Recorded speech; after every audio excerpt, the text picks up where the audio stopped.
Welcome to the January 18th, 2024 Northampton City Council meeting.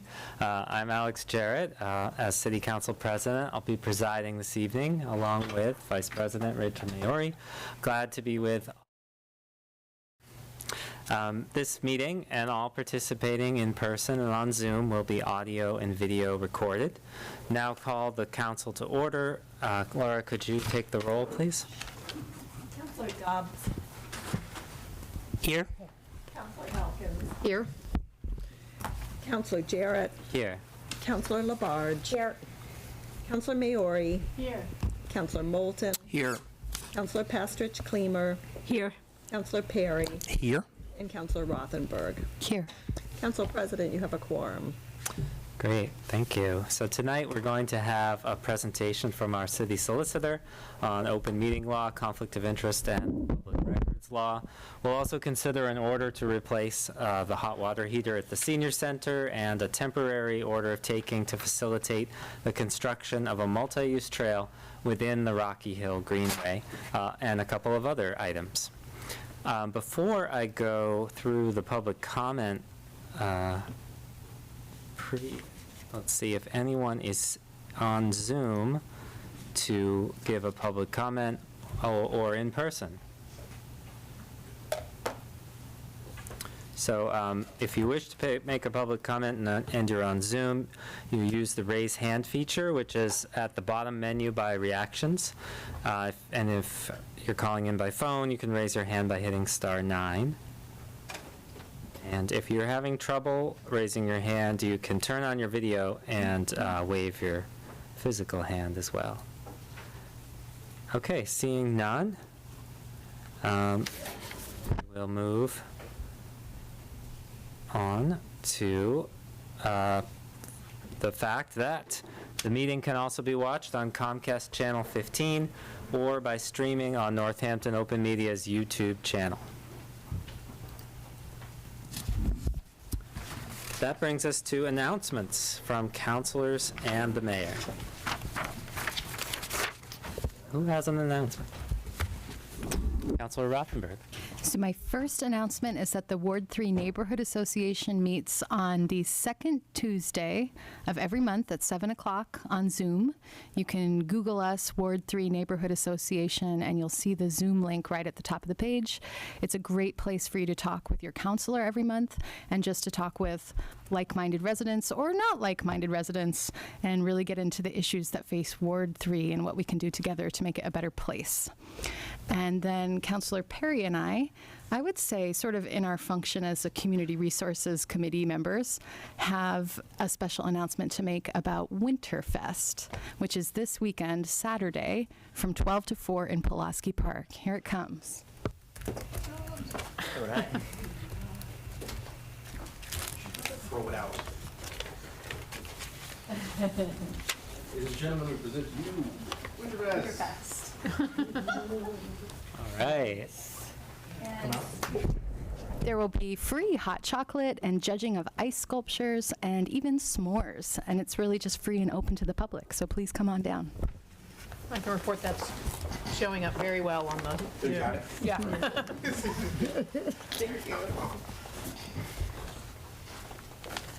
Thank you. Other announcements? Councilor Dobbs. Hi, I'd like to make a Ward 4 safety announcement. As the first wheelchair user on the Northampton City Council, I feel it is my duty to announce that after the most recent snowstorms, the sidewalks in Ward 4 are not safe. Many areas of sidewalk remain unplowed. The majority of curb cuts that lead up to the sidewalks remain unplowed and impassable. In a lot of areas, wheelchair users simply can't even get on the sidewalk. This forces us to find detours. Detours include going in the middle of the street, risking getting stuck somewhere, or getting hit by a car. When the sun goes down, it becomes even more dangerous to maneuver. Just last night, I risked my life trying to cross the street right outside my apartment building. I quickly realized I wasn't going to get very far. Then I risked my life again trying to find a safe way back to my apartment. When almost every curb cut is blocked by snow and ice, wheelchair users and those with limited mobility are left with few options. It's best for us to stay home until the sidewalks and curb cuts are cleared.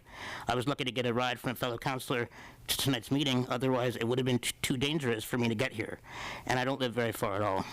I wanted to be here in person to deliver this announcement, to give everyone an example of how disabled people struggle every day to survive in this city. I imagine the sidewalks are equally bad in other wards, but I won't be able to travel there to check them out. I feel it is my responsibility to let my constituents in Ward 4 know that their counselor has been stuck in his apartment for the past week and a half. I encourage anyone who wants to work with me on this urgent issue to please get in touch with me. Please consider attending our Disability Commission meetings where we can find solutions together. The meetings are on the second Tuesday of each month where we can, I suggest, one solution I would suggest is some proactive enforcement of current snow policies that we already have. So, yeah, please, I'd like to see you at a Disability Commission meeting where we can ensure that future winters in Northampton will be safer for everyone. Thank you. Thank you, Counselor. Counselor Rothenberg. Just to add on to that, at our last Ward 3 Neighborhood Association meeting, we decided that we too will be attending the Disability Commission meetings to talk about this very subject as it affects senior citizens and really just anyone who wants to be able to pass on the sidewalks. So it looks like the next meeting is it February the 13th of Tuesday? It's February. Or it's the second Tuesday. Tuesday, the 13th of February, and it will be at 4 p.m. on Zoom with the Disability Commission. So we'll be gathering there, whether or not you are a person experiencing disabilities, to talk about that issue. Thank you. Counselor Elkins. Hi, good evening. I just wanted to announce that the organizational meeting for Legislative Matters has been scheduled for January 29th at 5:30 here in council chambers, and also on the agenda will be the lighting ordinance. We'll be taking that up. So those folks who are looking, who are paying attention to that issue, that's when to come. It's when to show up. Thank you. Other announcements? Councilor Labarge. Thank you. I just want to thank many, many people here in the city of Northampton. Our family really appreciated this due to a death in our family. And I do want to announce that our families are having a get-together at the Summit House on Saturday from 3 o'clock to 6 o'clock in the afternoon. So everybody, even business people who have called my husband, we really thank you from our heart because that helped. Thank you, Counselor. I will let people know that there are 3 other organizational meetings scheduled. There are 2 on this coming Monday, the 22nd. City Services will be at 4 p.m. and Community Resources at 5:30 p.m. And do we know, are those hybrid or Zoom? City Services is by Zoom, and Community Resources is in-person hybrid. Okay. And then also on Monday, January 29th, Finance will have its organizational meeting at 4 p.m. And is that hybrid or Zoom? Zoom. Other announcements? Okay. Thanks, everyone. Next, we'll move to our presentation section. We have our City Solicitor, Alan Seawald, here to give a presentation on open meeting law, conflict of interest, and public records law. Welcome, Alan. Well, thank you, Mr. Council President. I think I know many of you, but for those new councilors, I am Alan Seawald. I don't think I've met any of you before tonight. And I am the city solicitor. I've been the city solicitor. This is my 12th year, I believe. And I'm here to help in any way I can, so please don't hesitate to reach out to me. Tonight, I'm here to give you a brief overview of the sort of the 3 pillars of open government. And these are some of the most important laws we have. These are all state laws, and they apply to all government officials across the state, both municipal, county, if there are any counties left, and state officials, except for the legislature, of course. I just want to give you the general requirements of these statutes and encourage you to contact me if you have any particular questions in a particular situation. Obviously, I couldn't give a complete dissertation on any of these statutes in the time that I plan to spend here, but I do encourage you to contact me with any questions. I'm fairly available. So let me start talking about the open meeting law. The open meeting law has several components. The first is before meetings, there has to be posted notice, 48-hour notice, with a list of topics that are to be discussed, or at least the topics that the presiding officer anticipates are going to be discussed. The meeting has to be held in public session, and that now, of course, includes remote and hybrid public sessions, but they're all public sessions to which the public is invited. The public needs to be able to see not only what you do, but how you do it. And so the fundamental requirement is that all conversations and communications between and among a quorum of counselors must be in that public session pursuant to notice. Okay? There are some exceptions to the public session, which we call executive sessions. I'm not going to go into them now, but there are reasons for that.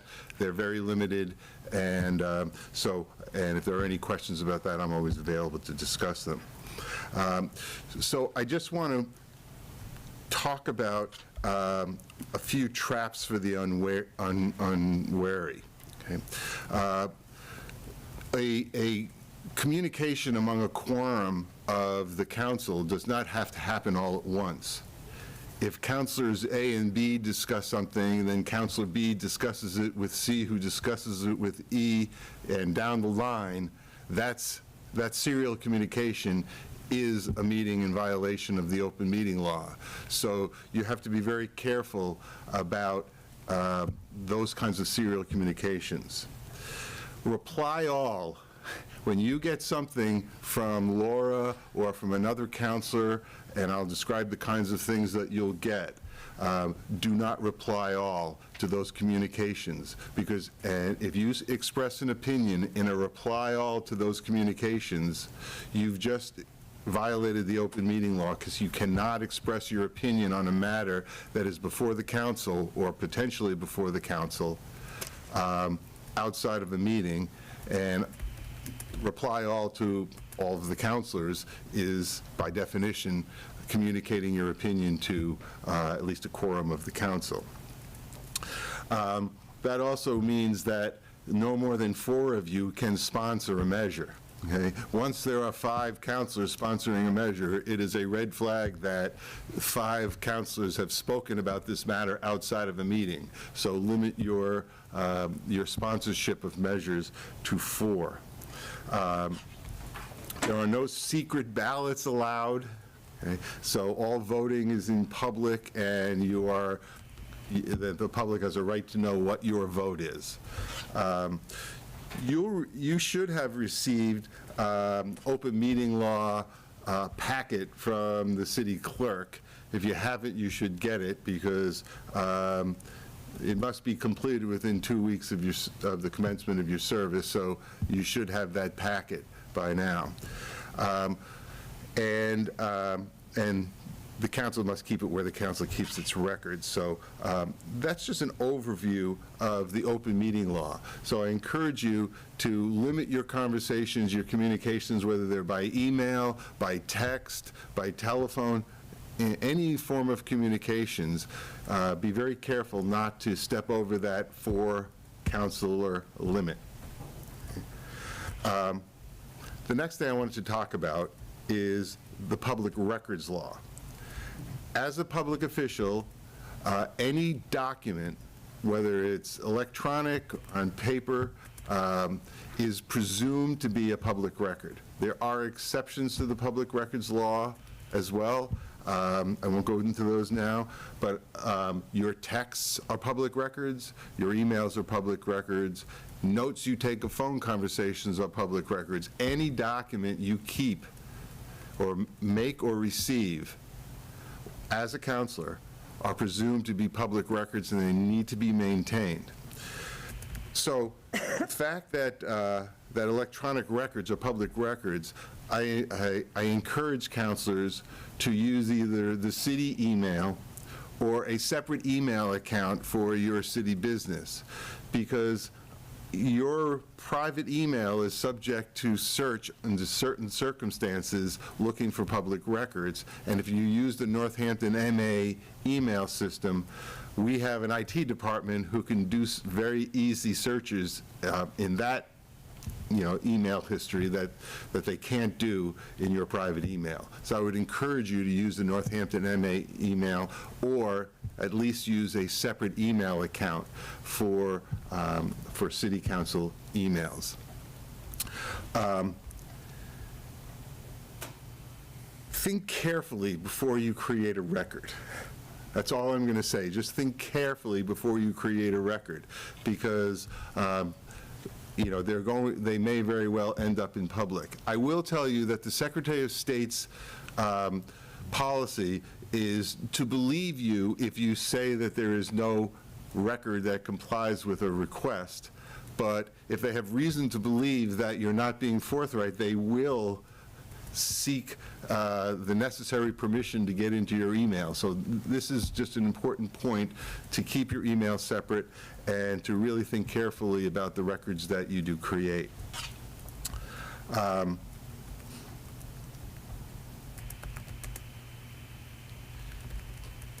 Records that are created need to be kept basically in perpetuity. Now, if you're in a Northampton MA email, the city is going to keep your emails, and that function will be satisfied. But if you're using a private email server or a private email account, you're going to have to keep those records basically until the Secretary of the Commonwealth gives you permission to delete them. And there's a whole process to go through to get permission to delete the emails that you create or that you receive as a counselor.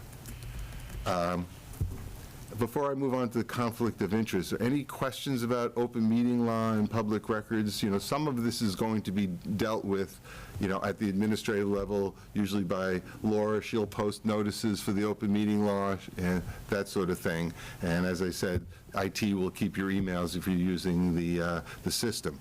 Are there any questions generally about open meeting and public records? Good. Go ahead. Social media, do you have best practices that we should keep in terms of open meeting law and social media? Well, yes. It's a public record. If you have a social media account as a city council, not your private, and you encourage people out in the public to post, I'm not a big social media person, to post on your social media, that becomes a public record.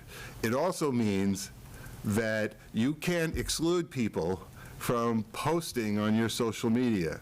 President Trump found this out, that once you create a public, official city council Facebook page, everyone's invited.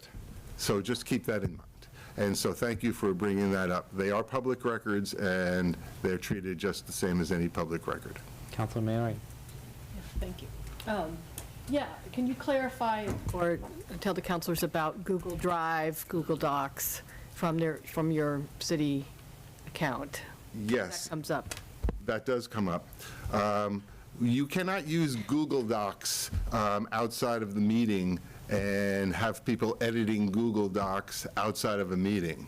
So if you're sending Google Docs around to counselors, the only way you can do that, and I appreciate you bringing this up because this is an important point, one thing you can do to all of the counselors is to send out a document, like a Google Doc or any document, and say, this is a document I want I'm going to be referring to at the next meeting.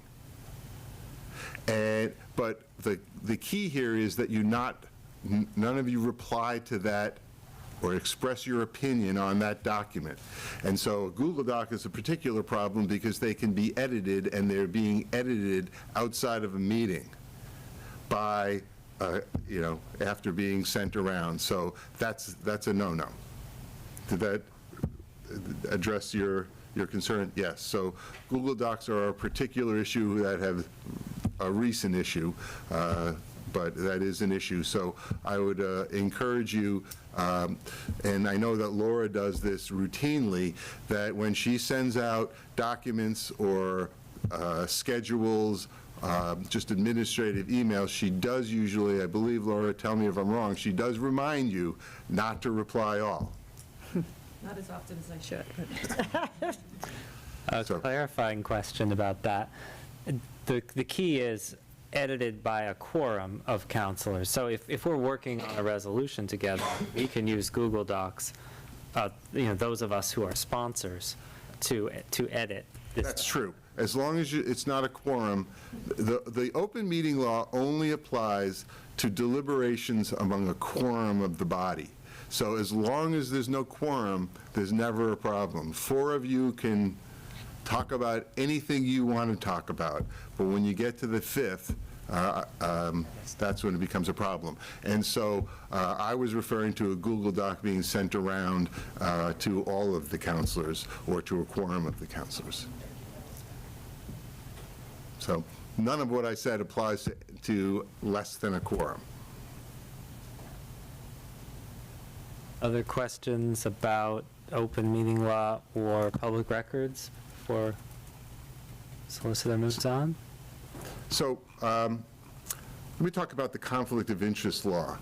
Whereas the open meeting law, the state agencies that enforce open meeting law and public records law, they want compliance. If you, let me just say, stray into a violation, they're not there to make your life miserable. They just want to educate you and make sure that you're doing it right in the future. The State Ethics Commission is an animal, a completely different animal. Okay? You violate the State Ethics Commission's regulations, and you will get an enforcement of some form. It could be a private letter, could be a public letter, could be some form of reprimand, could be a significant fine. Okay? The State Ethics Commission is very serious about their business, and they do enforce criminal statutes, so they come from that perspective. There are criminal violations, a violation of the conflict of interest law. So the bottom line for public employees, which you are public employees for conflict of interest purposes, that you can only serve one interest at a time, and that is the interest of the city. You can never, to any extent, serve your own interests and those of your immediate family when you're acting as a counselor. So anytime you feel your personal interests may be bleeding into your decision-making as a counselor, I would encourage that you to get advice. Okay? You can get advice from me, or you can get advice directly from the State Ethics Commission. They have what's called the lawyer of the day, and they will get back to you usually within 24 hours and give you advice. Okay? The important thing is that you seek the advice before acting.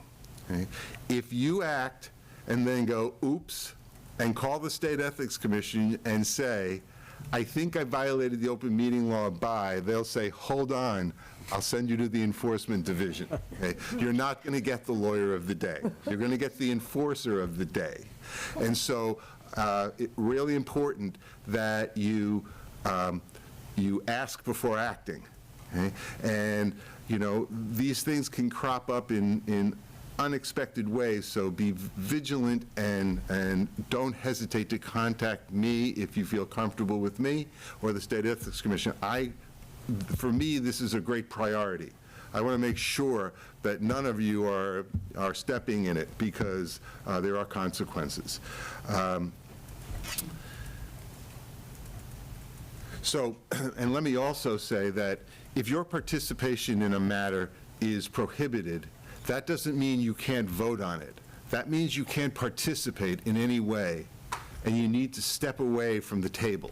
Okay? If something is before the council that you have an interest in, step away from the table. You should not be at the table at all. Could you clarify what you Yes. mean by interest? I will in just a second. Okay. So that's where I'm going right now. Some specific prohibitions. Quid pro quo. I will give you $5 if you introduce this measure. I don't care if it's $1, a dime, no quid pro quo is allowed. You can't take anything, no matter what the value is, in exchange for performing your public duty. Black line, you cannot cross that line. Even if it's not quid pro quo, even if it's not for you to do a specific thing, you cannot take anything of value, and value is pegged at $50. You can't take anything worth more than $50 because you are a counselor. Counselor, thank you for being my counselor. Here are a couple Celtics, floor seats for you. My treat. I'm not asking you to do anything. I just want you to have them because you're a public servant, and I'm thankful for that. Absolutely prohibited. $50 is the limit, and it can't be, a $10 thing here, $10, it's the aggregate, $50. That's it. So if somebody wants to take you out to dinner, pay your own tab. You don't want to get into a situation where somebody is alleging you've taken something worth more than $50 because you're a counselor. This does not mean that your friends can't give you birthday gifts or gifts that are unrelated to your service on the council. But if somebody who's not in a position to give you a gift normally is all of a sudden eager to give you a gift, you should decline respectfully. And so that is important. There are a number of self-dealing prohibitions. Okay? So if there's something happening that could affect the value of your property, an apartment building is going up next door and it's going to the planning board or anything like that, if it reasonably foreseeable that it can affect the value of your property, either positively or negatively, you cannot participate in that matter. Okay? You need to recuse yourself. This also applies to the financial interests of your immediate family. And your immediate family means your spouse and both yours and your spouse's children, siblings, and parents. So all of your in-laws are in the prohibition. Both parents-in-law and brothers and sisters-in-law are all in the prohibition, as well as obviously your children and your parents and your spouse. So all of these prohibitions apply to that as well. So if either you or any of these individuals have a financial interest that on anything that comes before the council, you need to stay out. You need not to participate in any way. Don't talk to your constituents about it. Don't give people advice. You're out if you have a direct financial interest. I will check that. You can talk to your constituents. You just cannot give them advice and you cannot represent them, and I'll get to representation in a moment. You may not receive compensation from any other party for participating in a matter that the city has a direct and substantial interest. So in the situation where the apartment building's going up next door to you, you cannot come in and say, I'm representing constituents in my district in opposing this. Okay? You cannot represent anyone ever before a board in a matter that the city has a direct and substantial interest. So you can always state your personal opinion. You can always represent yourself before boards and committees, but you cannot represent other parties in any matter in which the city has a direct and substantial interest. Okay? So, you cannot appear before a body on behalf of a nonprofit that you might be a board member of, even if you're not a board member. Coming in and representing them is prohibited. You cannot act as the agent for any party before any board in any way in a matter that the city has a direct and substantial interest. So represent only yourself in those situations. There are limits on your ability to hold contracts with the city. As you can imagine, if you are a city councilor and you're in a business and, and there's a contract being let that your business can satisfy, you can imagine that you might be perceived as having an inside track to get that contract. You cannot hold those contracts. There are exceptions for contracts. If any of you are holding contracts with the city that existed prior to your service, there are exceptions for that. There are limits on what you can do after you leave the council, and I'll just very briefly address them. Any matter that comes before you and you actually participate in as a counselor, you can never participate in outside of the council when you're no longer a counselor. And there's a period prohibition on things that weren't before you, but that were under your general jurisdiction. That's not going to apply to you very often. One of the things that I have found in this particular community is that a lot of people do fundraising for nonprofits and events. You have to be very careful in doing your fundraising for private nonprofits or for private parties that you don't do it in a coercive manner. What does that mean? That means that anyone who, any group of constituents who may be coming before you for licenses, for approvals, for anything like that, you cannot ask them as a constituency for donations to whatever you're fundraising for. So for instance, I'll give you a license commissioner could not send out a fundraising appeal to everyone who holds a liquor license. That would be coercive, because those who hold the liquor license might say, well, if I don't make the donation, what's the upshot going to be at the licensing commission? So that doesn't happen quite as much here, because you don't issue as many permits, because we have a licensing commission and we have a planning board. So, but if there is a constituency that comes before you, don't use that relationship to fundraise. Okay? You can always go on the Bill Newman show and say to the city generally, donate to this fund because it's a great fund. You can take out an advertisement in the Daily Hampshire Gazette about your fundraising. That's general fundraising. I'm talking about targeted fundraising in a manner that could be coercive, that could make someone feel that there might be a detriment, or even if to not participating, or a benefit to participating, either way. Okay. The bottom line is you can only serve the interests of the city, and if there's ever a time that you feel that there are any interests creeping in outside of the interests of the city, you need to seek advice ASAP. Okay. Are there any questions? I know that was not the clearest explanation I've ever given, but I'm happy to clarify if anybody has questions. We can follow up on this later if the answer is no. Do you have any case law or citations about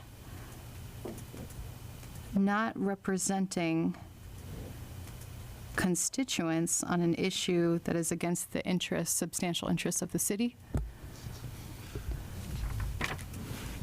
Against, I'm not sure what you're exactly asking, Councilor Rothenberg. So if your notes reflect, you have a section about not being able to have contracts with the city? Yes. It was the section right before that. So you cannot represent a private party before before the city in a manner in which the city has a direct and substantial interest, okay? So you can't be an attorney or an agent for parties. It's not just that it's against the city's interest, but it's a matter in which the city has a direct and substantial interest. Do you happen to have a reference? There are statutes. Do you know them off the top of your head? We can circle back outside. I'll be happy to circle back to you on that. I'll look it up and I can certainly let you know. Thanks. Counselor Elkins? Or maybe, could you just suggest a hypothetical or two to clarify exactly what you mean? Yes. That might be more useful to. So Attorney Elkins cannot appear before the planning board for a client who has a project in town, period. I mean, you can't receive compensation. So if someone wanted to hire the council president to appear and pay the council president to appear and argue on behalf of or against a project, can't happen. You cannot appear, you cannot represent any private party in a matter in which the city has a direct and substantial interest. And is that for pay, like I couldn't be paid to represent, or do it in my, maybe it's a little different as a lawyer, but to represent as a lawyer, but I guess what I'm wondering is, if as a ward councilor has a bunch of neighbors, constituents in their ward who oppose a particular project, in that situation, can the ward councilor appear, come and voice his opinions in support in the planning board on behalf of their constituents? I think might be what is. But that would be representing the councilor's own viewpoint. That would be the councilor representing the councilor. I'm talking about being the agent for a private party. Got it. Something that somebody would have to sign a retainer agreement for, a representation, in theory, that might be required under like the rules of Right, professional but even if conduct. there's no agreement, written agreement, will you represent me before this, Councilor Labarge, you know all the players on the planning board, why don't you come in and speak for me at the planning board? Can't do that. Now, she could speak for herself. The, councilors can always go and speak their minds, your own minds, but not represent other parties. Could I ask a clarifying question on that? So I get constituents who say, I can't make it to the meeting. Can you relay this information for me at the meeting? The better thing to do is for that person to send an email and have it read into the record, or deliver an email for them. That's not representation.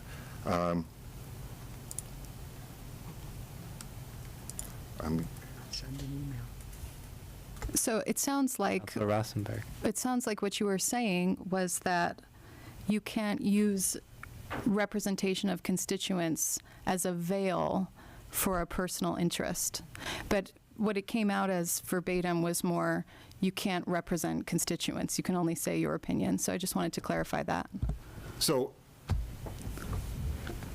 when you appear before a board and express your opinion, inherently, that's, as a counselor, that is representing your constituency, but it's your opinion. It's not representing a third party. But you're not suggesting that there's something wrong with saying, my constituents want this? Probably not a problem, but that's not representation. And I'm not talking about situations where you have a financial interest, where the project is, is affecting your personal financial interest. I'm just talking about generally representing third parties. You're not talking about where we have a financial interest? Correct. You're saying we should never say it would be best practices not to say that we represent our constituents on a matter? I'm distinguishing between matters in which you have a financial interest and matters in which you are simply a counsel. Okay, great. Okay? And Thank so you can appear and say, as a ward counselor, here's my view. What you can't do is say, I'm here representing John Smith or Fred Jones, and here's what they believe. Thank you. Questions?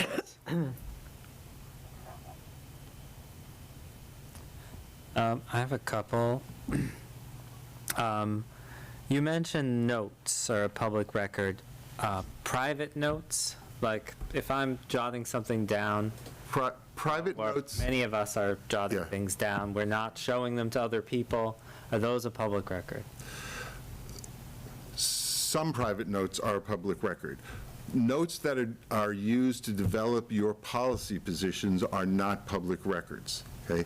But notes of a phone call, I was referring to notes of a phone call because it's the transcription of a conversation that you're having, and so those can sometimes be considered public records. But you should, there is an exception for your personal notes that are used to develop your policy positions. Are voicemails a public record? Voicemails that are received as counselors, yes, they are. Okay.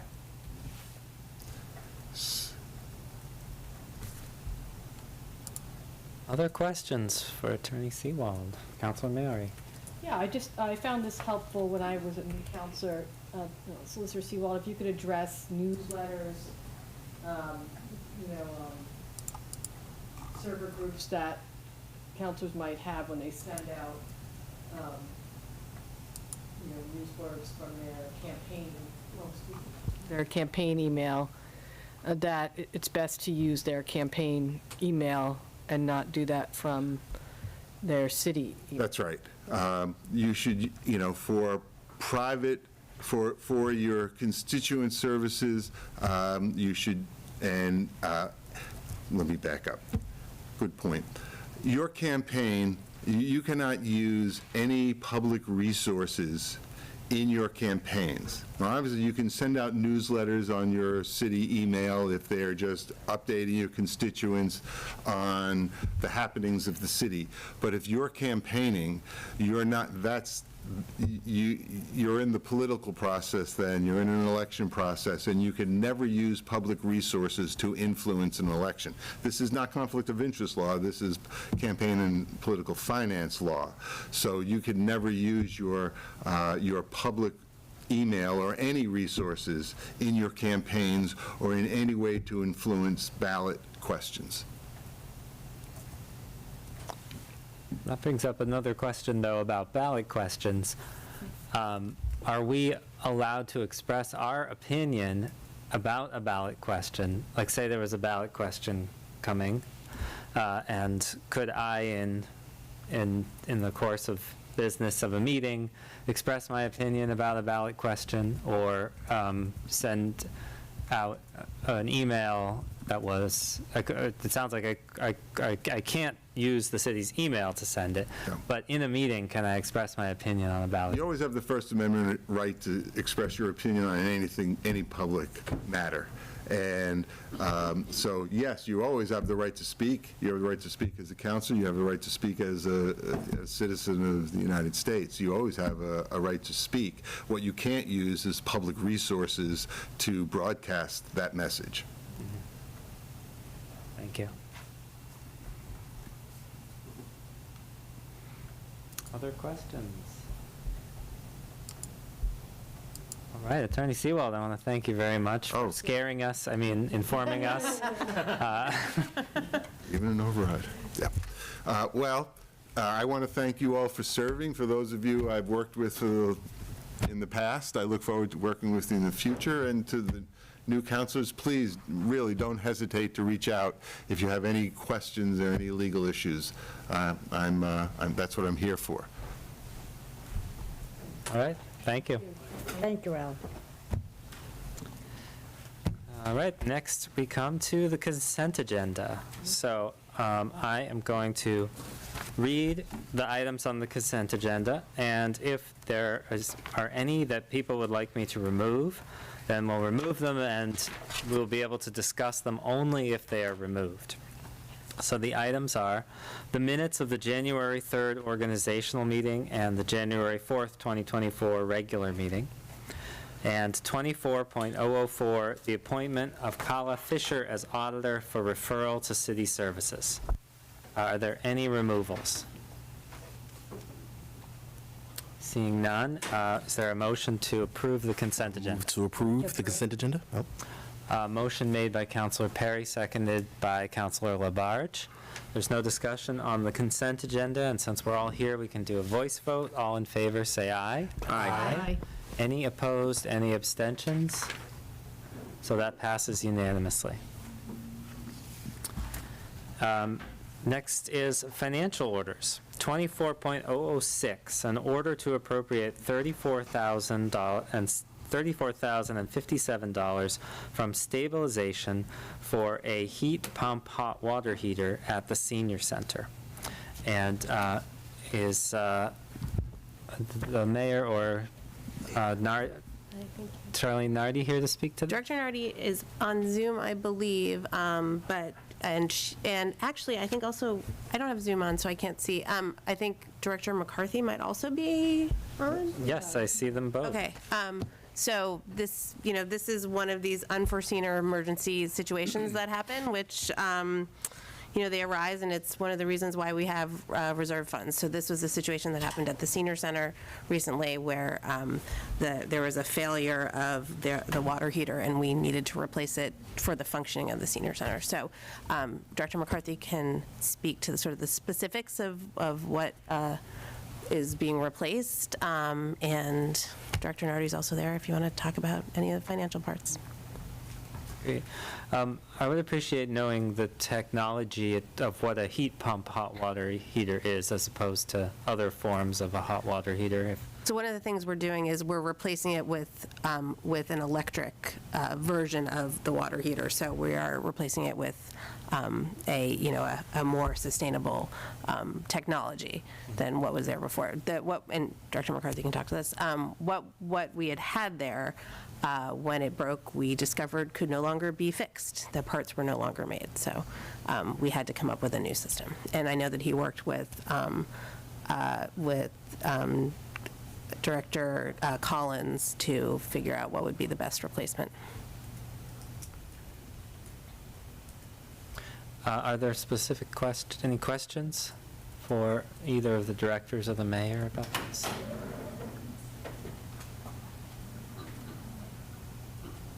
Okay. Well, thank you both for being here. Sorry, we don't have any questions for you.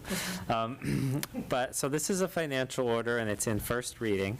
So we have two options. We can either refer it to the consent agenda of our next meeting, or we can refer it to the Finance Committee, where there will be more public input, discussion, and a recommendation.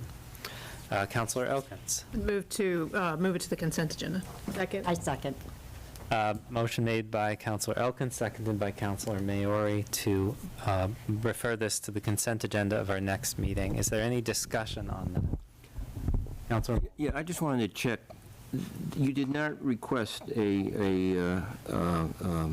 you can go to. rules for this. What? We didn't. I'm assuming that the replacement is progressing. Yes, and I think that we are able to order it, and that by the time you would approve it, we could pay for it.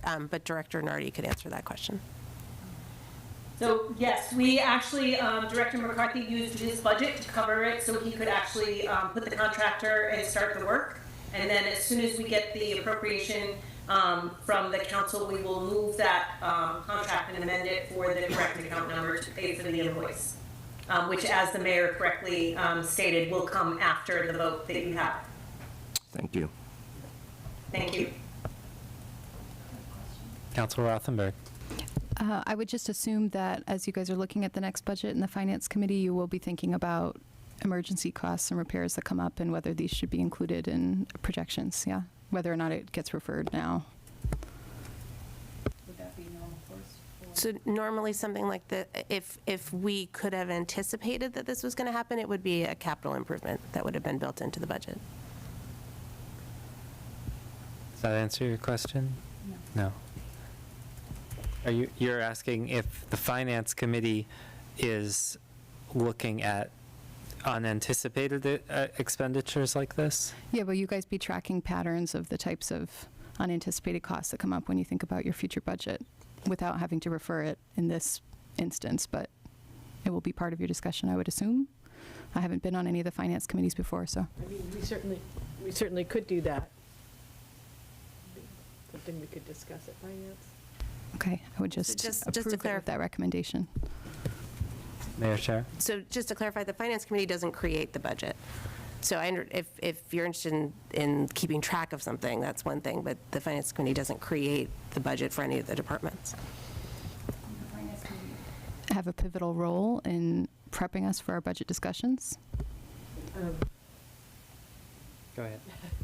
We run as of now, we run the budget hearings, which are pivotal, and we make recommendations on items. And yes, so I assumed you meant tracking.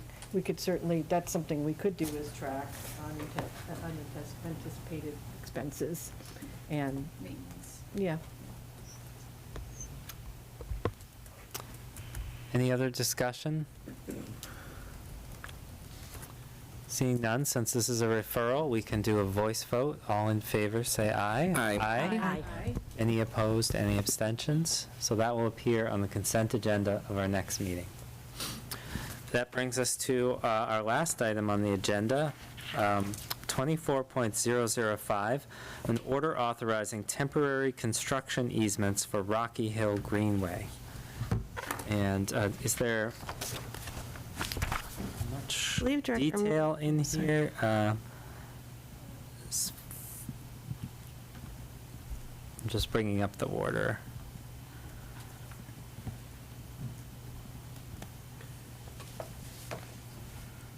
Is someone here to speak to this, or should I? Mish should Okay, be on. Director Mish. Let's see, I do. Yes, there you are. Welcome, Director Mish. Good evening, councilors. This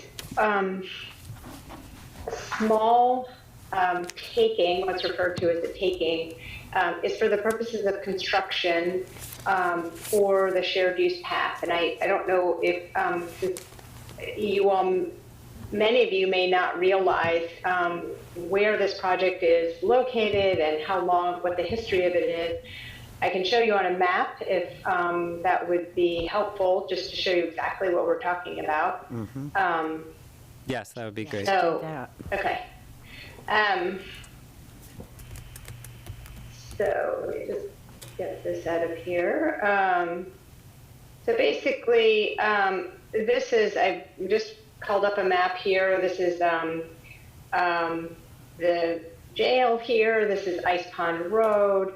This is the Northampton New Haven rail trail that runs along East Hampton Road to East Hampton, Route 10 to East Hampton, Route 10. There's a proposed, that's been proposed and been in design since 2016, 2017. It's taken a long, slow, arduous process to get to this point. But basically there will be a path connector from, this is the shared use path in Northampton New Haven Rail Trail. It crosses East Hampton Road right here, and there'll be a path connector coming through the woods here and out to Rocky Hill Road. This is Ice Pond Drive here. So this up in the upper left corner is sort of the heavy dark line indicating where that is on the aerial map, going through the woods. So as part of the construction, there's a last little bit of construction along the edge of Rocky Hill Road once it comes along this road to connect up to Ice Pond Drive. And in that area, if this is a zoom in of this area along Rocky Hill Road, here's Ice Pond Drive. So the project essentially connects to Ice Pond Drive with these crosswalks and improvements all along here. And there are these 3 small pieces, area within the right-of-way where construction for this shared use path that's going to be abutting Rocky Hill Road will cut into the hillside, the slopes of the property owner. So there's this, if you see this X here and this rectangle box, that's one area of taking, and then there's another area of taking here for a combined total of about 400 square feet, all told, maybe a little bit more.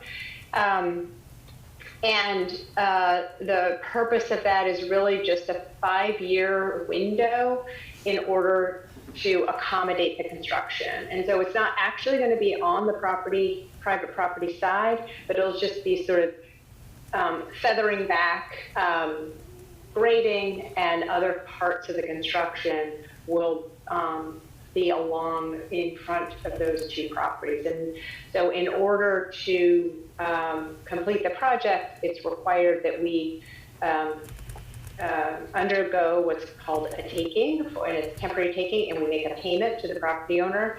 We're required to conduct an appraisal for that. We've done that under the Mass DOT standards. And so the appraisal is what is had identified what the value of that temporary 5-year taking would be. And so the order's in front of you to approve that, and then once it's approved, we can go through the process and make payment to this property owner. Councilor Maori. Yeah, and were the property owner, did they have any concerns, or were they on board, or? We have been in communication with them regularly over the last several years. Most recently, the appraisal was done this summer, and the appraisers reached out. We have not had any, it's been a one-way street, basically. We've not heard back from the property owners. I take that back. Our Teresa Brockreedy in my office had reached out to solicit this taking process, and the property owner did say that he was opposed to the project. He didn't like it at all, and he didn't want the city's money. And that's the only, we've just heard from that one person. Councilor Rothenberg. Yeah, the numbers of the appraisal perplex me, that somebody could be paid $30 for destruction. It's hard for me to imagine what kind of damage would be worth $30.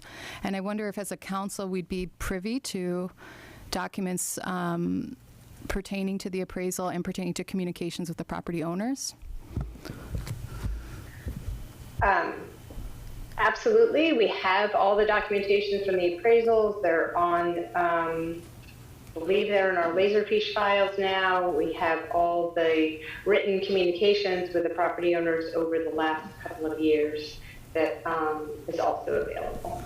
Okay, so could I just direct that to your office, that request? Uh-huh. Okay, thanks. Nice to see you tonight.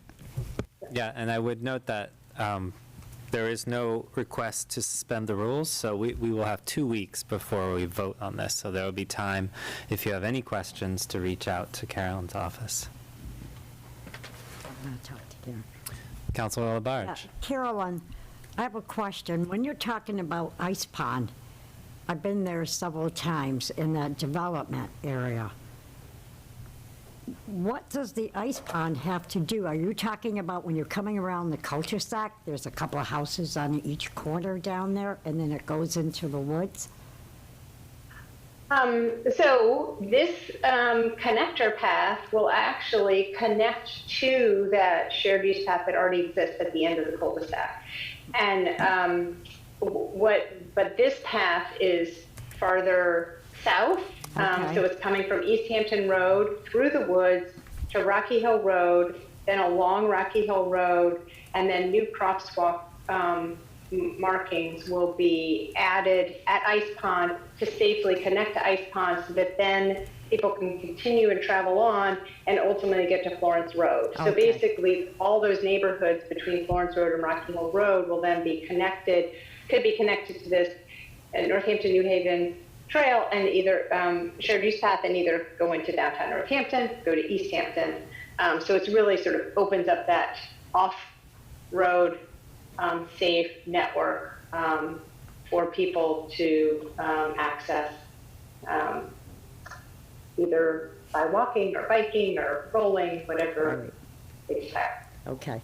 Also, too, on Florence Road, there was a for sale sign, and I'm not sure if the co-op owns that property or not, but I've seen people looking at that property, and I was just very curious when looking at trails right now and connecting, if the city has actually looked at that area. We have, and we'd be happy to see any, if anybody is interested in selling. We're particularly looking on the west side of Florence Road, because I think we have this connector leading up to the east side of Florence Road. But the next missing piece of the puzzle is then connecting up to Emerson Way, which would then connects to the trail north of Burt's Pit Road, shared use path north of Burt's Pit Road that comes out by into Sandy Hill. Okay, because I know when I had dealt with Wayne Fiden a lot, of many residents on West Stanton Road, I'm talking about where the four-way stop is between Glendale Road, West Farms Road and that, I have many residents saying, where is there a connector that will take them, which you know, okay, we have a lot of wooded areas out there that would bring them right to East Hampton, and we don't have that. Even on Florence Road. Yeah. Well, this is another piece of that puzzle. That's great. Thank you. Councilor Maori. So is the surface dirt permeable, or is it some of it paved? Or? It's all entirely paved. It meets the mapped out standards for shared use path. Thank you. Or it will be once we start construction and finish construction. Right now, it's a trail. Well, I'm very glad to see this project moving along. True. It was great to see the CPA grants going through, and I'm hopeful that this will be hopefully maybe one of the last steps that we'll have to take to make this happen. Any other questions, comments about this order of taking? So seeing none, we don't vote. Oh, sorry. On Zoom. Okay, so we don't take comment from members of the public during this portion of the meeting. So if you wish to make a comment, since we're not voting on this tonight, you can write to citycouncil@northamptonma.gov, or you can contact us by phone or email.